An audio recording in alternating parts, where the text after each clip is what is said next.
ਨਵੀਆਂ ਤੇ ਤਾਜ਼ਾ ਖਬਰਾਂ ਵਾਲਾ ਪ੍ਰੋਗਰਾਮ ਖਾਸ ਖਬਰ ਇੱਕ ਨਜ਼ਰ ਲੈ ਕੇ ਪੇਸ਼ ਹੋਏ ਦਰਸ਼ਕਾਂ ਦੇ ਰੂਬਰੂ ਕਰਾਂਗੇ ਕੁਝ ਖਬਰਾਂ ਤੇ ਵਿਚਾਰ ਚਰਚਾ। ਅੱਜ ਦੇ ਪ੍ਰੋਗਰਾਮ ਦੇ ਵਿੱਚ ਵਿਚਾਰ ਚਰਚਾ 'ਚ ਸ਼ਾਮਲ ਹੋਣ ਦੇ ਲਈ ਸਾਡੇ ਸਟੂਡੀਓ ਦੇ ਵਿੱਚ ਮੌਜੂਦ ਹਨ ਵੀਰ ਪ੍ਰਤਾਪ ਅਖਬਾਰ ਦੇ ਮੁੱਖ ਸੰਪਾਦਕ ਚੰਦਰਮੋਹਨ ਜੀ। ਸਵਾਗਤ ਹੈ ਜੀ ਤੁਹਾਡਾ। ਬਹੁਤ ਮਿਹਰਬਾਨੀ। ਸੋ ਚੰਦਰਮੋਹਨ ਜੀ, ਸਭ ਤੋਂ ਪਹਿਲਾਂ ਪ੍ਰੋਗਰਾਮ ਦੇ ਵਿੱਚ ਇਹ ਖਬਰ ਆਪਾਂ ਸਾਂਝੀ ਕਰਦੇ ਹਾਂ ਕਿ ਬੀਤੇ 6 ਮਹੀਨਿਆਂ ਤੋਂ ਲਗਾਤਾਰ ਚਰਚਾ ਦੇ ਵਿੱਚ ਸੀਗਾ ਇਹ ਵਿਸ਼ਾ, ਤੇ ਹੁਣ ਉਹ ਸਮਾਂ ਆ ਗਿਆ ਜਦੋਂ ਕਿ ਲੋਕਪਾਲ ਬਿੱਲ ਦੇ ਖਰੜੇ ਨੂੰ ਕੇਂਦਰੀ ਕੈਬਨਿਟ ਨੇ ਮਨਜ਼ੂਰ ਕਰ ਲਿਆ ਜੀ, ਤੇ ਇਹ ਜਲਦੀ ਹੀ ਹੁਣ ਸੰਸਦ ਵਿੱਚ ਪੇਸ਼ ਹੋਣ ਦੀ ਸੰਭਾਵਨਾ। ਇੱਥੋਂ ਤੱਕ ਕਿ ਸਰਕਾਰ ਨੇ ਸੰਸਦ ਦਾ ਸੈਸ਼ਨ ਵੀ 3 ਦਿਨ ਵਧਾਉਣ ਦਾ ਫੈਸਲਾ ਕੀਤਾ ਹੋਇਆ। ਸੋ ਕੀ ਲੱਗਦਾ ਕਿ ਇਸ ਸੈਸ਼ਨ ਦੇ ਵਿੱਚ ਹੁਣ ਇਹ ਲੋਕਪਾਲ ਦਾ ਬਿੱਲ ਜੋ ਹੈ ਪਾਸ ਹੋ ਜਾਏਗਾ? देखो, सरकार ने की तैयारी की थी, अजे पक्का तो बाहर नहीं आया, आज आ जाएगा। और जो जी की घोषणा की गई और मुताबिक है कि कल संसद में पेश होएगा, और जिदा तुसी कहा कि 3 दिन सैशन बढ़ाया गया।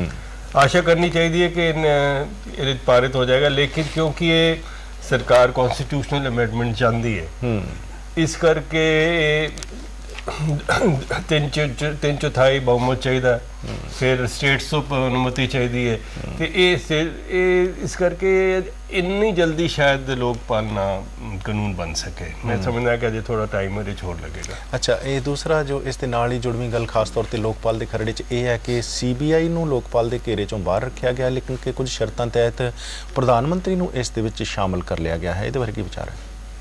ਦੇਖੋ, ਇਹ ਪਹਿਲੇ ਤੇ ਸਰਕਾਰ ਕਹਿੰਦੀ ਰਹੀ ਕਿ ਪ੍ਰਧਾਨ ਮੰਤਰੀ ਨੂੰ ਨਹੀਂ ਵਿੱਚ ਲਿਆਵਾਂਗੇ, ਲੇਕਿਨ ਡਾਕਟਰ ਮਨਮੋਹਨ ਸਿੰਘ ਨੇ ਸ਼ੁਰੂ ਤੋਂ ਹੀ ਕਿਹਾ ਸੀ ਕਿ ਉਹ ਤਿਆਰ ਨੇ, ਉਹ ਉਹਨਾਂ ਦਾ ਦਫ਼ਤਰ ਇਹਦੇ 'ਚ ਲੋਕਪਾਲ 'ਚ ਆ ਜਾਏ, ਤੇ ਅੰਨਾ ਦੇ ਦਬਾਅ ਵਿੱਚ, ਅੰਨਾ ਦੀ ਟੀਮ ਦੇ ਦਬਾਅ ਵਿੱਚ ਸਰਕਾਰ ਤਿਆਰ ਹੋ ਗਈ।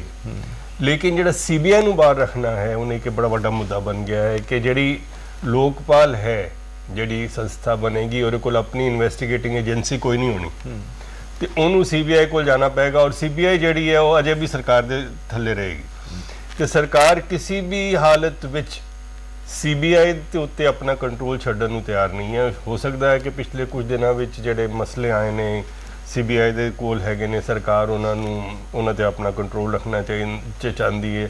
CBI ਕਈ ਚੀਫ ਮਿਨਿਸਟਰ ਜਿੱਦਾਂ ਹੈਗੇ ਨੇ, ਮਾਇਆਵਤੀ ਜੀ ਹੈਗੇ ਨੇ, ਮੁਲਾਇਮ ਸਿੰਘ ਯਾਦਵ ਹੈ, ਇਹਨਾਂ ਦੇ ਮਸਲੇ ਵੀ ਦੇਖ ਰਹੀ ਹੈ। ਹੋਰ ਵੀ ਮਸਲੇ ਬੜੇ ਸਾਰੇ ਹੈਗੇ ਨੇ ਕਿ ਜਿਹੜੇ CBI ਦੇ ਕੋਲ ਨੇ, ਸਰਕਾਰ ਉਹਨਾਂ ਨੂੰ ਆਪਣੇ ਹੱਥੋਂ ਨਹੀਂ ਗਵਾਉਣਾ ਚਾਹੁੰਦੀ, ਇਸ ਕਰਕੇ CBI ਦਾ ਕੰਟਰੋਲ ਸਰਕਾਰ ਛੱਡਣ ਨੂੰ ਤਿਆਰ ਨਹੀਂ ਹੈ। ਇਹਦਾ ਮਤਲਬ ਇਹ ਹੋਏਗਾ ਕਿ ਜਿਹੜਾ ਨਵਾਂ ਲੋਕਪਾਲ ਹੋਏਗਾ ਉਹ ਇੱਕ ਕਿਸਮ ਦਾ ਪੰਗੂ ਜਿਹਾ ਲੋਕਪਾਲ ਹੋਏਗਾ, ਕਿਉਂਕਿ ਉਹਦੇ ਆਪਣੇ ਕੋਲ ਦੰਦ ਕੋਈ ਨਹੀਂ ਰਹਿਣੇ, ਉਹਦੇ ਕੋਲ ਆਪਣੇ ਕੋਈ ਇਨਵੈਸਟੀਗੇਟਿਵ ਏਜੰਸੀ ਨਹੀਂ ਹੋਣੀ, ਔਰ ਕੋਈ ਜਾਂਚ ਨਹੀਂ ਕਰਵਾ ਸਕੇਗੀ। ਇਹ ਤੁਸੀਂ ਅੰਨਾ ਹਜ਼ਾਰੇ ਉਹਨਾਂ ਦੀ ਗੱਲ ਕੀਤੀ ਹੈ, ਉਹ ਲੇਕਿਨ ਕਿ ਵਜ਼ੀਦ ਨੇ ਅਜੇ ਵੀ ਕਿ ਭੁੱਖ ਹੜਤਾਲ ਕਰਨਗੇ, ਜੇਲ੍ਹ ਭਰੋ ਅੰਦੋਲਨ 27 ਦਸੰਬਰ ਤੋਂ ਆਰੰਭ ਹੋਏਗਾ। ਉਹਨਾਂ ਨੂੰ ਲੱਗਦਾ ਕਿ ਲੋਕਪਾਲ ਦੇ ਇਸ ਮੁੱਦੇ ਨੂੰ ਲੈ ਕੇ ਸਰਕਾਰ ਦੀ ਨੀਅਤ ਸਾਫ਼ ਨਹੀਂ ਹੈ। ਤੁਸੀਂ ਸਹਿਮਤ ਹੋ ਇਸ ਨਾਲ? ਦੇਖੋ, ਅੰਨਾ ਦੀ ਤੇ ਉਹਨਾਂ ਦੀ ਟੀਮ ਬੜੀ ਦੇਰ ਤੋਂ ਸਰਕਾਰ ਦੇ ਉੱਤੇ ਦਬਾਅ ਪਾ ਰਹੀ ਹੈ ਕਿ ਹੁਣ ਵੀ ਕਿਹਾ ਗਿਆ ਕਿ ਬਿਟਰੇਲ ਹੈ, ਵਿਸ਼ਵਾਸਘਾਤ ਹੈ, ਸਾਡੇ ਨਾਲ ਗਦਾਰੀ ਕੀਤੀ ਗਈ ਹੈ ਸਾਡੇ ਨਾਲ, ਤੇ ਹੁਣ ਫੈਸਲਾ ਕੌਣ ਕਰੇਗਾ? ਫੈਸਲਾ ਸੜਕ ਨਹੀਂ ਕਰ ਸਕਦੀ, ਫੈਸਲਾ ਸੰਸਦ ਕਰੇਗਾ। ਸਹੀ ਕਰੇ ਗਲਤ ਕਰੇ, ਜੋ ਵੀ ਫੈਸਲਾ ਹੈ ਉਹ ਅਖੀਰ ਵਿੱਚ ਪਾਰਲੀਮੈਂਟ ਨੇ ਕਰਨਾ। ਸਾਡੀ ਪਾਰਲੀਮੈਂਟਰੀ ਡੈਮੋਕ੍ਰੇਸੀ ਹੈ, ਲੋਕਤੰਤਰ ਹੈ ਸਾਡਾ, ਜਿਹੜਾ ਸੰਸਦੀय ਲੋਕਤੰਤਰ ਹੈ, ਸੰਸਦੀय ਪ੍ਰਣਾਲੀ ਹੈ। ਤੁਸੀਂ ਅੰਨਾ, ਅਰਵਿੰਦ ਕੇਜਰੀਵਾਲ, ਕਿਰਨ ਬੇਦੀ, ਅਸੀਂ ਸਾਰੇ ਆਪਣੀ ਰਾਏ ਦੇ ਸਕਦੇ ਹਾਂ। ਫੈਸਲਾ ਸਰਕਾਰ ਨੇ ਕਰਨਾ, ਕਾਨੂੰਨ ਪਾਰਲੀਮੈਂਟ ਨੇ ਪਾਸ ਕਰਨਾ। ਹੁਣ ਤੁਸੀਂ ਕਹੋ ਜੀ ਕਿ ਪਾਰਲੀਮੈਂਟ ਚੰਗਾ ਕਾਨੂੰਨ ਪਾਸ ਕਰਦੀ ਹੈ, ਮੰਦਾ ਕਾਨੂੰਨ, ਮਾੜਾ ਕਾਨੂੰਨ ਪਾਸ ਕਰਦੀ ਹੈ, ਕਮਜ਼ੋਰ ਕਾਨੂੰਨ ਪਾਸ ਕਰਦੀ ਹੈ, ਇਹ ਪਾਰਲੀਮੈਂਟ 'ਤੇ ਨਿਰਭਰ ਕਰਦਾ, ਤੇ ਤੁਸੀਂ ਹੁਣ ਪਾਰਲੀਮੈਂਟ ਨੂੰ ਚੈਲੰਜ ਨਹੀਂ ਕਰ ਸਕਦੇ। ਤੁਹਾਡੇ ਕੋਲ ਹੱਥ ਵਿੱਚ ਇੱਕੋ ਹੀ ਹੈ ਕਿ 2014 ਵਿੱਚ ਦੁਬਾਰਾ ਚੋਣਾਂ ਆਉਣ ਗਿਆ, ਤੁਸੀਂ ਪਾਰਲੀਮੈਂਟ ਨੂੰ ਹਟਾ ਦਿਓ। ਲੇਕਿਨ ਅਗਰ ਤੁਸੀਂ ਅਗਰ ਕੱਲ ਨੂੰ ਪਾਰਲੀਮੈਂਟ ਐਸਾ ਕਾਨੂੰਨ ਪਾਸ ਕਰਦੀ ਹੈ ਜਿਹੜੀ ਅੰਨਾ ਨੂੰ ਪਸੰਦ ਨਹੀਂ ਹੈ, ਤਾਂ ਮੈਂ ਸਮਝਦਾ ਕਿ ਅੰਨਾ ਨੂੰ ਇਹ ਮੰਨਣਾ, ਸਵੀਕਾਰ ਕਰ ਲੈਣਾ ਚਾਹੀਦਾ, ਕਿਉਂਕਿ ਸਾਡੇ ਲੋਕਤੰਤਰ ਸਭ ਤੋਂ ਵੱਡੀ ਸੰਸਥਾ ਪਾਰਲੀਮੈਂਟ ਹੈ। ਠੀਕ ਹੈ। ਹੁਣ 27 ਤਰੀਕ ਤੋਂ ਅਨਸ਼ਨ ਕਰਨਗੇ, 30 ਤਰੀਕ ਤੋਂ ਉਹਨਾਂ ਦੀ ਜੇਲ੍ਹ ਭਰੋ ਅੰਦੋਲਨ ਹੈ। ਮੈਨੂੰ ਤੇ ਇਹ ਵੀ ਨਹੀਂ ਲੱਗਦਾ ਕਿ ਜੇਲ੍ਹ ਭਰੇ ਜਾਣੇ ਸੱਚੀ, ਕਿਉਂਕਿ ਤੁਸੀਂ ਦੇਖਿਆ ਹੋਣਾ ਕਿ ਅੰਨਾ ਨੂੰ ਜਿਹੜੀ ਵੀ ਸਪੋਰਟ ਹੈ ਜ਼ਿਆਦਾਤਰ ਮਿਡਲ ਕਲਾਸ ਦੀ ਹੈ, ਔਰ ਪੜ੍ਹੇ ਲਿਖੇ ਪ੍ਰੋਫੈਸ਼ਨਲਸ ਦੀ ਹੈ। ਇੰਟਰਨੈਟ ਤੇ ਸਾਰੇ ਪਾਗਲ ਦੀਵਾਨੇ ਹੋਏ ਨੇ ਅੰਨਾ ਦੇ। ਇਹਨਾਂ ਦੇ ਆਪਣੇ ਆਪਣੇ ਕੰਮ ਨੇ, ਜੇਲ੍ਹ ਜਾਣ ਵਾਲੇ ਨਹੀਂ ਬੰਦੇ ਹੈਗੇ। ਅੱਛਾ, ਜੇਲ੍ਹ ਜਾਣ ਵਾਲੇ ਬੰਦੇ ਉਹ ਸੀ ਜਦੋਂ ਉਹਨੇ जय प्रकाश नारायण ने संपूर्ण क्रांति शुरू की थी, तो उस करके बड़े सारे लोग चले गए, लेकिन उन्होंने भी पिछोकड़ से कि इंदिरा गांधी ने एमरजेंसी लगाई थी, सारा कुछ होया सी। इत्थे वो हालत नहीं हैगी अजे, तो अजे पार्लीमेंट में मसला जाएगा, अजे बहस होएगी, अजे पता नहीं ਇਸ ਸੱਤਰ ਵਿੱਚ ਵੀ ਇਸ ਸੈਸ਼ਨ ਵਿੱਚ ਵੀ ਪਾਸ ਹੁੰਦਾ ਕਿ ਨਹੀਂ ਹੁੰਦਾ, ਆਪੋਜੀਸ਼ਨ ਆਪਣੀ ਗੱਲ ਕਹੇਗੀ, ਸਰਕਾਰ ਆਪਣੀ ਗੱਲ ਕਰੇਗੀ, ਉਹਨੂੰ ਸੁਣਨ ਦੀ ਲੋੜ ਹੈ, ਉਹਦੇ ਬਾਅਦ ਫੈਸਲਾ ਕਰਨ ਦੀ ਲੋੜ ਹੈ। ਲੇਕਿਨ ਮੈਂ ਜ਼ਰੂਰ ਸਮਝਦਾ ਕਿ ਜੈਸਾ ਵੀ ਕਾਨੂੰਨ ਨਿਕਲਦਾ, ਅੱਛਾ ਨਿਕਲਦਾ, ਮਾੜਾ ਨਿਕਲਦਾ, ਕਮਜ਼ੋਰ ਨਿਕਲਦਾ ਹੈ, अगर संसद कोई चीज़ पास कर दी है तो उन्हें मानना पड़ेगा, नहीं तो बिल्कुल ही अराजक स्थिति हो जाएगी, कियोस हो जाएगा। सो लंबी जद्दोजहद चल रही है जी, सो आस करते हैं कि मजबूत लोकपाल बिल निकल के सामने आएगा। उत्सुकता लेकिन कि आने वाले समय बनी रहेगी। असीं चंद्रमोहन जी प्रोग्राम अगली खबर ये साझी करते हैं कि 8 अक्तूबर 2003 ਨੂੰ केंद्र सरकार ਵੱਲੋਂ एक नोटिफिकेशन जारी किया गया सी, जिस के तहत श्रोमणी गुरुद्वारा प्रबंधक कमेटी ਦੀਆਂ ਚੋਣਾਂ ਦੇ ਵਿੱਚ ਸਹਿਜਧਾਰੀਆਂ ਨੂੰ ਵੋਟ ਪਾਉਣ ਦਾ ਹੱਕ ਉਹਨਾਂ ਦੇ ਨੂੰ ਨਹੀਂ ਸੀ ਦਿੱਤਾ ਗਿਆ। ਸੋ ਚੋਣਾਂ ਜੋ 18 ਸਤੰਬਰ ਨੂੰ ਹੋਈਆਂ ਵੀ ਉਸ ਦੇ ਵਿੱਚ ਸਹਿਜਧਾਰੀ ਵੋਟ ਨਹੀਂ ਪਾ ਸਕੇ। ਹੁਣ ਲੇਕਿਨ ਕਿ ਹਾਈ ਕੋਰਟ ਦਾ ਇੱਕ ਫੈਸਲਾ ਆ ਗਿਆ ਜਿਸ ਦੇ ਤਹਿਤ ਉਸ ਨੋਟੀਫਿਕੇਸ਼ਨ ਨੂੰ ਰੱਦ ਕਰ ਦਿੱਤਾ ਗਿਆ ਤੇ ਸਮੁੱਚੀ ਚੋਣ ਪ੍ਰਕਿਰਿਆ ਸ਼੍ਰੋਮਣੀ ਗੁਰਦੁਆਰਾ ਪ੍ਰਬੰਧਕ ਕਮੇਟੀ ਦੀ ਜੋ ਹੈ ਇਹ ਸ਼ੱਕ ਦੇ ਘੇਰੇ ਵਿੱਚ ਆ ਗਈ ਹੈ। ਕੀ ਵਿਚਾਰ ਹੈ ਇਸ ਬਾਰੇ? ਬਿਲਕੁਲ ਸਹੀ ਗੱਲ ਹੈ ਕਿ ਜਿੰਨੀ ਚੋਣ 18 ਸਤੰਬਰ ਨੂੰ ਜਿਹੜੀ ਚੋਣਾਂ ਹੋਈਆਂ ਨੇ SGPC ਦੀਆਂ, ਉਸ ਤੇ ਇੱਕ ਸਵਾਲੀਆ ਨਿਸ਼ਾਨ ਲੱਗ ਗਿਆ। अजे हाई कोर्ट ने तो दसिया नहीं कि उन्होंने की होएगा, लेकिन ये है कि हाई कोर्ट ने तो फैसला देता कि जिन्होंने वोट पाने से तो उन्होंने वोट पान नहीं दिते, सहजदारियों ने वोट पान नहीं दिते। हुण ये है कि मसला मैं समझा कि सुप्रीम कोर्ट जाए, पहले तो हाई कोर्ट को जाएगा कि हाई कोर्ट फैसला कर दसे कि 18 सितंबर वाली जी चोणां है वो जायज़ है कि रद्द कर दी जाएंगी। अजे तक तो उन्होंने कोई फैसला नहीं दिता। SGPC कहती असी सुप्रीम कोर्ट जावांगे, लेकिन पंजाब दे चोणां तो पहले एक नवा मसला खड़ा हो गया और देखना है कि कित्थे जांदा है। सो ये सहजधारी सिख फैडरेशन जो चैलेंज कर रही सी इस नोटिफिकेशन नूं समझा जांदा कि उन्होंने एक बार फिर अदालत दे विच जाना पएगा जे वो उन्हां होईयां चोणां नूं रद्द करवाउणा चाहुंदे। बिल्कुल सही गल है कि अजे अदालत ने कोई फैसला नहीं दिता। अदालत ने सिर्फ ये कहा कि सहजदारियां नूं वोट देण दा अधिकार सी, लेकिन अगर तुसीं उस डिसीजन नूं देखो अदालत तो फिर तो यो नज़र आता है कि 18 सितंबर वाली जी चोन है उस ते बड़ा बड़ा एक सवालिया निशान लग गया। हुण देखो अदालत इहदे बारे की फैसला करती है। हुण जदों कि लेकिन कि श्रोमणी गुरुद्वारा प्रबंधक कमेटी के मौजूदा प्रधान अवतार सिंह वो कह रहे हैं कि नहीं जी इस फैसले का इन्हां होईयां चोणां ते कोई असर नहीं होएगा। सो इस बारे अदालत ने कुछ नहीं कहा अजे तक। बिल्कुल सही गल, अजे तक तो अदालत ने कुछ नहीं कहा, लेकिन अगर सहजदारी फेडरेशन फिर अदालत को जाती है, अदालत को कोई निर्देश लेंदी है, क्योंकि कंक्लूजन तो यो निकलता है कि जो 18 सितंबर ਨੂੰ होया वो सही नहीं होया, तो उसके बाद हुण एक हाई कोर्ट का डिसीजन आना अजे बाकी है। तो असीं प्रोग्राम दे विच फिर अगली खबर ये लै रहे हैं चंद्रमोहन जी कि ये रूस दे विच भारत दे विच दोनों देशों विचकार बड़ा ये मसला भखिया होया। भारत की संसद विच भी इसकी चर्चा हुई है कि रूस विच कोई केस चल रहा अदालत दे विच जिसका फैसला अजे 28 दसंबर नूं आउणा है कि उत्थे भगवत गीता ते पाबंदी लगनी चाहिए है। सो इस तरह के धार्मिक सेंटीमेंट भड़काउण वाला ये जो एक अपने आप दे विच मामला है, भावें कि दोनों देश बड़े संजम तो काम लै रहे हैं। रूस की अंबैसी भारत दे विच अंबैसडर दे वल्लों बकायदा तौर पर कहा गया जी कि बड़े अफसोस की ये जो चर्चा चली हुई है, तो साडे विदेश मंत्री उन्होंने कहा कि आस है इसका कोई ना कोई हल निकल आएगा। सो समुचे विवाद बारे तुहाडा की विचार है? बिल्कुल, मैं समझना कि उन्होंने अंबैसडर ने भी किया है, रूस के अंबैसडर ने भी किया कि साढ़े देश में भी बड़े बेवकूफ़ लोग हैं। सो असी उसी नज़रिए च देखिए कि अगर कोई रूस के कोने में साइबेरिया दे विच जाके कोई अदालत दे विच कोई चीज़ लै जाती है तो अजे देखो की हुंदा है। ज़्यादा जज्बात भड़काने की भी कोई लोड़ नहीं। मैं जिहड़ी भगवत गीता है उस ते तुसीं पाबंदी नहीं लगा सकते, तो लगा भी दोगे तां भी नहीं लगनी। बड़े महात्मा गांधी ने और तो प्रेरणा लेती, और हक्सले ने प्रेरणा लेती, कार्ल योंग ने प्रेरणा लेती, बड़े बड़े जेडे फिलोसफर ने उन्होंने गीता तो प्रेरणा लेती। साढ़े देश के सारे लोगों ने प्रेरणा लेती। तो तुसी भगवत गीता ते अगर साइबेरिया अगर पाबंदी लग जाती है तो मैं समझदा कि इत्थे इन्ने भड़कन की कोई जरूरत नहीं हैगी। तो जिद्दां उन्होंने अंबैसडर ने कहा ही है कि साढ़े देश में बड़े मूर्ख लोग ने।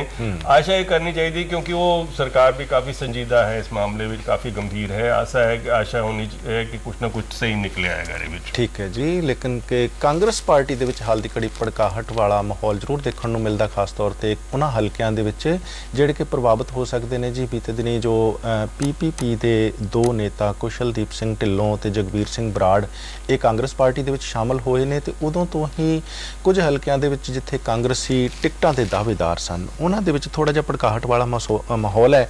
ਇੱਥੋਂ ਤੱਕ ਕਿ ਫਰੀਦਕੋਟ ਵਿਧਾਨ ਸਭਾ ਹਲਕੇ ਤੋਂ ਸਮੂਹਕ ਰੂਪ ਦੇ ਵਿੱਚ ਕਾਂਗਰਸੀਆਂ ਨੇ ਅਸਤੀਫੇ ਦੇਣ ਦੀ ਗੱਲ ਕਹੀ ਹੈ। ਸੋ ਕਾਂਗਰਸ ਦੇ ਵਿੱਚ ਲੱਗਦਾ ਕਿ ਅਨੁਸ਼ਾਸਨ ਦੀ ਘਾਟ ਹੈ। नहीं, अनुशासन की घाट तो नहीं, ये तो मेरा ख्याल है कि टिकट की लालसा है। हर आदमी चाहता है कि इलेक्शन आ रही है, ਜਿਹੜੇ खासकर ਜਿਹੜੇ ਸਿਆਸਤ ਵਿੱਚ ਹੈਗੇ ਨੇ ਉਹਨਾਂ ਦੀ ਕੋਸ਼ਿਸ਼ ਹੁੰਦੀ ਹੈ ਕਿ ਉਹਨਾਂ ਨੂੰ ਟਿਕਟ ਮਿਲ ਜਾਏ ਚੋਣਾਂ ਲੜਨ ਤੇ ਉਹ ਜਿੱਤਣ ਦੀ ਆਸ ਹਰੇਕ ਨੂੰ ਹੁੰਦੀ ਹੈ। ਤੇ ਇਹ ਹਰ ਇਲੈਕਸ਼ਨ ਤੋਂ ਪਹਿਲੇ ਕੁਛ ਨਾ ਕੁਛ ਇਦਾਂ ਦੀਆਂ ਗੜਬੜਾਂ ਹੁੰਦੀਆਂ ਨੇ ਔਰ ਇਹਦਾ ਅਖੀਰ ਵਿੱਚ ਪਾਰਟੀ ਨੂੰ ਕੋਈ ਜ਼ਿਆਦਾ ਅਸਰ ਨਹੀਂ ਪੈਂਦਾ ਕਿਉਂਕਿ ਜਦੋਂ ਇਲੈਕਸ਼ਨ ਨਜ਼ਦੀਕ ਆ ਜਾਂਦੀ ਤੇ ਸਾਰੇ ਸਿੱਧੇ ਹੋ ਜਾਂਦੇ ਨੇ। ਹੁਣ ਇਹ ਹੈ ਕਿਉਂਕਿ ਜਿਹੜੇ ਦੋ ਚੁਣਾਵ ਖੇਤਰ ਹੈਗੇ ਨੇ ਤੁਸੀਂ ਗੱਲ ਕੀਤੀ, ਇੱਕ ਜਲੰਧਰ ਦਾ ਵੀ ਹੈ, ਇਹਨਾਂ ਨੂੰ ਲੈ ਕੇ ਜ਼ਰੂਰ ਜਿਹੜੇ ਟਿਕਟ ਦੇ ਦਾਅਵੇਦਾਰ ਸੀ ਉਹ ਸਮਝਦੇ ਹੈ ਕਿ ਸਾਡਾ ਹੱਕ ਨਾ ਛਿਨਿਆ ਜਾਏ, ਇਸ ਕਰਕੇ ਉਹ ਪ੍ਰੋਟੈਸਟ ਕਰ ਰਹੇ ਨੇ। ਅਖੀਰ ਵਿੱਚ ਫੈਸਲਾ ਕਾਂਗਰਸ ਕਰੇਗੀ, ਜੋ ਵੀ ਫੈਸਲਾ ਹੋਏਗਾ ਕਿ ਸਭ ਮੰਨ ਕੇ ਚੁੱਪ ਕਰਕੇ ਫਿਰ ਨਾਲ ਤੁਰ ਪੈਂਦੇ ਨੇ। ਲੇਕਿਨ ਅਜੇ ਪਤਾ ਨਹੀਂ ਕਿ ਜਿਹੜੇ ਦੋ ਛੱਡ ਕੇ ਗਏ ਨੇ ਪੀਪੀਪੀ ਨੂੰ ਉਹਨਾਂ ਨੂੰ ਟਿਕਟਾਂ ਮਿਲਣੀਆਂ ਕਿ ਨਹੀਂ ਮਿਲਣੀਆਂ, ਇਹ ਅਜੇ ਤੱਕ ਕੋਈ ਯਕੀਨ ਨਹੀਂ ਹੈ। ਕੋਈ ਗੱਲ ਅਜੇ ਤੱਕ ਬਾਹਰ ਨਹੀਂ ਆਈ ਕਿ ਅਮਰਿੰਦਰ ਸਿੰਘ ਨੇ ਨਹੀਂ ਕਿਹਾ ਕਿ ਅਸੀਂ ਉਮੀਦਵਾਰ ਬਣਾ ਰਹੇ ਹਾਂ। ਲੇਕਿਨ ਇਹ ਜ਼ਰੂਰ ਹੈ ਕਿ ਉਹਨਾਂ ਦਾ ਪੀਪੀਪੀ ਨੂੰ ਛੱਡਣਾ ਮਨਪ੍ਰੀਤ ਬਾਦਲ ਲਈ ਬੜਾ ਵੱਡਾ ਝਟਕਾ ਹੈ। ਉਹ ਕਾਂਗਰਸ ਨੂੰ ਜ਼ਰੂਰ ਇਹਦਾ ਫਾਇਦਾ ਹੋਇਆ ਹੈ ਕਿਉਂਕਿ ਨਜ਼ਰ ਆਉਂਦਾ ਕਿ ਅਗਰ ਡੁੱਬਦੇ ਜਹਾਜ਼ ਤੋਂ ਜਿਹੜੇ ਚੂਹੇ ਛਲਾਂਗ ਲਗਾ ਰਹੇ ਨੇ ਤੇ ਕਾਂਗਰਸ ਦੇ ਜਹਾਜ਼ ਵਿੱਚ ਚੜ ਰਹੇ ਨੇ, ਅਕਾਲੀ ਦਲ ਦੇ ਜਹਾਜ਼ ਵਿੱਚ ਨਹੀਂ ਚੜੇ। ਇਹ ਇੱਕ ਸਿਗਨੀਫੀਕੈਂਟ ਮੈਂ ਸਮਝਦਾ ਹੈ ਮਹੱਤਵਪੂਰਨ ਕਦਮ ਹੈ। ਦੋਨੇ ਹੀ ਨੇਤਾ ਜੀ ਢਿੱਲੋਂ ਤੇ ਬਰਾੜ ਕਹਿ ਰਹੇ ਨੇ ਕਿ ਉਹ ਕਾਂਗਰਸੀਆਂ ਨਾਲ ਮੇਲ ਮਿਲਾਪ ਵਧਾ ਰਹੇ ਨੇ। ਇਸ ਦੇ ਨਾਲ ਹੀ ਇੱਕ ਦੋ ਦਿਨਾਂ ਦੇ ਵਿੱਚ ਚੋਣਾਂ ਦੀ ਤਰੀਕ ਦਾ ਐਲਾਨ ਹੋਣ ਦੀ ਵੀ ਸੰਭਾਵਨਾ ਬਣੀ ਹੋਈ ਹੈ। ਸੁਣਿਆ ਕਿ ਇਸ ਹਫ਼ਤੇ ਸ਼ਾਇਦ ਚੋਣਾਂ ਦੀ ਹੋ ਜਾਏ, ਸ਼ਾਇਦ ਫਰਵਰੀ ਦੇ ਵਿੱਚ ਹੋਣਗੀਆਂ ਔਰ ਇਹ ਉੱਤਰ ਪ੍ਰਦੇਸ਼ ਦੇ ਇਲੈਕਸ਼ਨ ਵੀ ਸ਼ਾਇਦ ਨਾਲ ਹੀ ਹੋ ਜਾਣ। ਠੀਕ ਹੈ ਜੀ, ਸੋ 5 ਸੂਬਿਆਂ ਦੀਆਂ ਚੋਣਾਂ ਇਕੱਠੀਆਂ ਹੋਣ ਦੀ ਸੰਭਾਵਨਾ। ਸਾਡੇ ਕੋਲ ਖਬਰ ਅਗਲੀ ਹੈ ਚੰਦਰਮੋਹਨ ਜੀ ਪ੍ਰੋਗਰਾਮ ਦੇ ਵਿੱਚ ਕਿ ਪਾਕਿਸਤਾਨ ਦੇ ਵਿੱਚ ਇਹ ਬੜੀ ਚਰਚਾ ਰਹਿੰਦੀ ਹੈ ਖਾਸ ਤੌਰ ਤੋਂ ਕਿ ਉੱਥੋਂ ਦੀ ਫੌਜ ਕਦੇ ਵੀ ਬਗਾਵਤ ਕਰ ਸਕਦੀ ਹੈ ਤੇ ਸਰਕਾਰ ਨੂੰ ਭੰਗ ਕੀਤਾ ਜਾ ਸਕਦਾ। ਹੁਣ ਲੇਕਿਨ ਕਿ ਉੱਥੋਂ ਦੇ ਪ੍ਰਧਾਨ ਮੰਤਰੀ ਯੂਸਫ ਰਜ਼ਾ ਗਿਲਾਨੀ ਉਹਨਾਂ ਨੇ ਆਪਣੇ ਵੱਲੋਂ ਇਹ ਬਿਆਨ ਦਿੱਤਾ ਕਿ ਇਹੋ ਜਿਹਾ ਕੋਈ ਅਸਥਿਰ ਮਾਹੌਲ ਪਾਕਿਸਤਾਨ ਦੇ ਵਿੱਚ ਨਹੀਂ ਹੈ। ਸੋ ਪਾਕਿਸਤਾਨ 'ਚ ਫੌਜੀ ਰਾਜ ਪਲਟੇ ਦਾ ਉਹ ਕਹਿੰਦੇ ਨੇ ਕਿ ਕੋਈ ਡਰ ਨਹੀਂ। ਕੀ ਵਿਚਾਰ ਤੁਹਾਡਾ? ਪਾਕਿਸਤਾਨ ਵਿੱਚ ਕੀ ਹੋ ਰਿਹਾ ਹੈ ਇਹ ਕਿਸੇ ਨੂੰ ਵੀ ਪਤਾ ਨਹੀਂ। ਹੁਣ ਅੱਜ ਦੀ ਖਬਰ ਛਪੀ ਹੈ ਨਿਊਯਾਰਕ ਟਾਈਮਜ਼ ਦੀ ਕਿ ਜ਼ਰਦਾਰੀ ਸਾਹਿਬ ਵਾਪਸ ਤੇ ਆ ਗਏ ਨੇ ਪਾਕਿਸਤਾਨ ਔਰ ਦੁਬਈ ਤੋਂ ਆਪਣਾ ਇਲਾਜ ਕਰਾ ਕੇ, ਲੇਕਿਨ 27 ਦਸੰਬਰ ਨੂੰ ਬੇਨਜ਼ੀਰ ਭੁੱਟੋ ਦੀ ਬਰਸੀ ਦੇ ਬਾਅਦ ਜ਼ਰਦਾਰੀ ਸਦਾ ਵਾਸਤੇ ਪਾਕਿਸਤਾਨ ਛੱਡ ਜਾਣਗੇ। ਤੇ ਇਸ ਤੋਂ ਪਹਿਲੇ ਗਿਲਾਨੀ ਕਹਿ ਚੁੱਕੇ ਨੇ ਕਿ ਜ਼ਰਦਾਰੀ ਨੇ ਪਾਕਿਸਤਾਨ ਵਿੱਚ ਇਲਾਜ ਇਸ ਕਰਕੇ ਨਹੀਂ ਕਰਵਾਇਆ ਕਿਉਂਕਿ ਇੱਥੇ ਉਹਨਾਂ ਦੀ ਜਾਨ ਨੂੰ ਖਤਰਾ ਸੀ। ਅਜੀਬ ਦੇਸ਼ ਹੈ ਜਿੱਥੇ ਰਾਸ਼ਟਰਪਤੀ ਆਪਣਾ ਇਲਾਜ ਨਹੀਂ ਕਰਵਾ ਸਕਦਾ ਜੀ। तो ਇਹਦੇ ਵਿੱਚ ਅੱਗੇ ਕੀ ਹੋਣਾ ਹੈ? सेना ने पलटा करना है, कियानी ने कंट्रोल करना है या जरदारी ने छड़ना है, अजे कुछ पता नहीं। लेकिन ये जरूर है कि एक बार फिर ਉੱਥੇ ਕਾਫੀ ਅਸਥਿਰ ਜਿਹਾ ਮਾਹੌਲ ਹੈ ਔਰ ਕੁਛ ਨਾ ਕੁਛ ਇਹਦੇ 'ਚ ਗੜਬੜ ਨਜ਼ਰ ਆਉਂਦੀ ਹੈ। ਆਸ ਰੱਖਦੇ ਹਾਂ ਕਿ ਉੱਥੇ ਮਾਹੌਲ ਠੀਕ ਹੋਏਗਾ। ਮੈਂ ਨਹੀਂ ਸਮਝਦਾ ਕਿ ਮਾਹੌਲ ਠੀਕ ਹੋਏਗਾ। ਅੱਛਾ, ਬਿਲਕੁਲ ਮੈਂ ਕਤਈ ਮੰਨਣ ਨੂੰ ਤਿਆਰ ਨਹੀਂ ਕਿ ਪਾਕਿਸਤਾਨ 'ਚ ਮਾਹੌਲ ਠੀਕ ਹੋਏਗਾ। ਪਾਕਿਸਤਾਨ ਜੋ ਹਾਲਤ ਹੈ ਇੰਨਾ ਜ਼ਿਆਦਾ ਟਕਰਾਅ ਹੋ ਗਿਆ ਹੈ ਸਰਕਾਰ ਔਰ ਸੈਨਾ ਦੇ ਵਿੱਚ, ਕਿਆਨੀ ਔਰ ਜ਼ਰਦਾਰੀ ਦੇ ਵਿੱਚ। ਇੱਕ ਤੇ ਬਿਲਕੁਲ ਲੱਗਦਾ ਹੈ ਕਿ ਜ਼ਰਦਾਰੀ ਸਾਹਿਬ ਦੀ ਬਲੀ ਹੋਣ ਵਾਲੀ ਹੈ, ਚਾਹੇ ਉਹਨਾਂ ਨੂੰ ਬਾਹਰ ਭੇਜ ਦੇਣ ਚਾਹੇ ਕੁਛ ਕਰ ਦੇਣ। ਉਹਨਾਂ ਨੇ ਪਹਿਲੇ ਦੁਬਈ ਵਿੱਚ ਬਾਹਰ ਗਏ ਤੇ ਹੁਣ ਫਿਰ ਬਾਹਰ ਜਾਣ ਦੀ ਸੰਭਾਵਨਾ ਹੈ।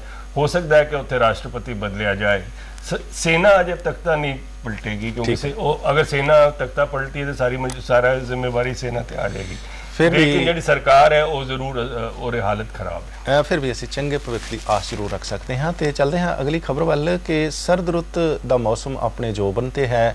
ਅਗਲੇ 4 ਹਫ਼ਤੇ ਤਕਰੀਬਨ ਇਹ ਠੰਡ ਦਾ ਪ੍ਰਕੋਪ ਇਸੇ ਤਰ੍ਹਾਂ ਬਣੇ ਰਹਿਣ ਦੀ ਸੰਭਾਵਨਾ ਜੀ। ਲੇਕਿਨ ਕਿ ਸਮੁੱਚੇ ਰੂਪ ਦੇ ਵਿੱਚ ਠੰਡ ਦੇ ਦੌਰਾਨ ਭਾਵੇਂ ਕਿ ਬੇਆਸਰਾ ਬੇਘਰੇ ਲੋਕ ਉਹਨਾਂ ਦੀ ਜਾਨ ਨੂੰ ਖਤਰਾ ਹੁੰਦਾ ਹੈ, ਪਰ ਸਮੁੱਚੇ ਰੂਪ ਦੇ ਵਿੱਚ ਜੋ ਆਵਾਜਾਈ ਭਾਵੇਂ ਸੜਕੀ ਹੋਵੇ, ਰੇਲ ਦੀ ਹੋਵੇ, ਹਵਾਈ ਹੋਵੇ, ਉਹ ਪ੍ਰਭਾਵਿਤ ਜ਼ਰੂਰ ਹੁੰਦੀ ਹੈ। ਸੋ ਇਸ ਦੇ ਬਾਰੇ ਕੀ ਕਹਿਣਾ ਚਾਹੁੰਦੇ? हाँ, ये साडा मौसम है। कभी बहुत गर्मी होंगी है, गर्मी चो असीं निकलते ही हैं तो इन्नी ज़्यादा सर्दी आ जाती है, साडी बर्दाश्त काफ़ी है। लेकिन ये ठीक है, इस मौसम दे विच ਜਿਹੜੇ ਬੇਘਰ ਲੋਕ ਨੇ ਉਹਨਾਂ ਵਾਸਤੇ ਬੜੀ ਤਕਲੀਫ ਹੈ। ਔਰ ਅੱਜ ਦੀ ਖਬਰਾਂ ਇਹ ਵੀ ਨੇ ਕਿ ਸਵੇਰੇ ਐਕਸੀਡੈਂਟ ਵੀ ਹੋ ਰਹੇ ਨੇ ਕਿਉਂਕਿ ਧੁੰਦ ਬਹੁਤ ਹੈ। ਇਸ ਕਰਕੇ ਹੀ ਕਹਾਂਗੇ ਕਿ ਜਿਹੜਾ ਸਵੇਰੇ ਘਰੋਂ ਨਿਕਲੇ ਇੱਕ ਤਾਂ ਧਿਆਨ ਦੇ ਨਾਲ ਨਿਕਲੇ, ਪੂਰੇ ਕੱਪੜੇ ਪਾ ਕੇ ਨਿਕਲੇ, ਔਰ ਜਿਹੜੇ ਗੱਡੀਆਂ ਚਲਾਉਂਦੇ ਨੇ, ਡਰਾਈਵਿੰਗ ਕਰਦੇ ਨੇ, ਉਹ ਧਿਆਨ ਦੇ ਨਾਲ ਕਰ ਚੱਲਣ ਕਿਉਂਕਿ ਧੁੰਦ ਵਿੱਚ ਕੁਝ ਨਜ਼ਰ ਨਹੀਂ ਆਉਂਦਾ। ਬਿਲਕੁਲ ਜੀ, ਸਾਵਧਾਨੀ ਰੱਖਣ ਦੀ ਲੋੜ ਹੋਏਗੀ, ਰਫ਼ਤਾਰ ਨੂੰ ਕੰਟਰੋਲ ਕਰਨ ਦੀ ਲੋੜ। ਖਾਸ ਖਬਰ ਇੱਕ ਨਜ਼ਰ ਪ੍ਰੋਗਰਾਮ ਦੇ ਵਿੱਚ ਕੁਝ ਖਬਰਾਂ ਤੇ ਵਿਚਾਰ ਚਰਚਾ ਕਰ ਰਹੇ ਸੀ ਚੰਦਰਮੋਹਨ ਜੀ। ਪ੍ਰੋਗਰਾਮ 'ਚ ਆਏ ਧੰਨਵਾਦ ਤੁਹਾਡਾ, ਬਹੁਤ ਮਿਹਰਬਾਨੀ। ਤੇ ਦਰਸ਼ਕਾਂ ਲਈ ਇਸ ਪ੍ਰੋਗਰਾਮ ਦਾ ਸਮਾਂ ਇੱਥੇ ਸਮਾਪਤ ਹੈ। ਸਤਿ ਸ਼੍ਰੀ ਅਕਾਲ।